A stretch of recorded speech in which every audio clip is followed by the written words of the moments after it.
Пролетта и убавото време го наполнија Штипскиот пазар со купувачи, но и со свежо цвеќе, кое е карактеристично за овој период.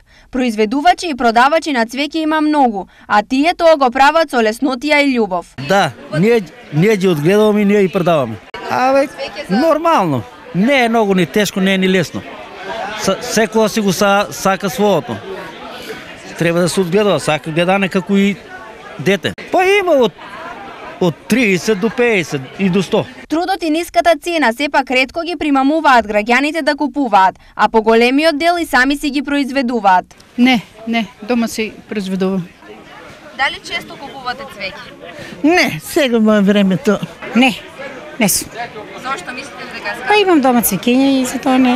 Сепак изборот на цвеќе на пазарот е доста голем, па секој може да купи нешто по негов вкус. Пролетта го наполни Штипскиот пазар со цвеќиња. Овде сите љубители на цвеќе може да најдат различни видови и сорти кои ги красат нивните домови.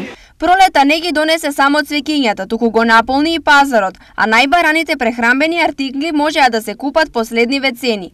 Кромит 40, компир од 50 до 70, цвекло 40 денари за килограм, марула 20, зелка од 30 до 50 денари за парче, домат од 160 до 180 денари за килограм, банана 70, портокал 50, јаболко 25 и лимон 60 денари за килограм.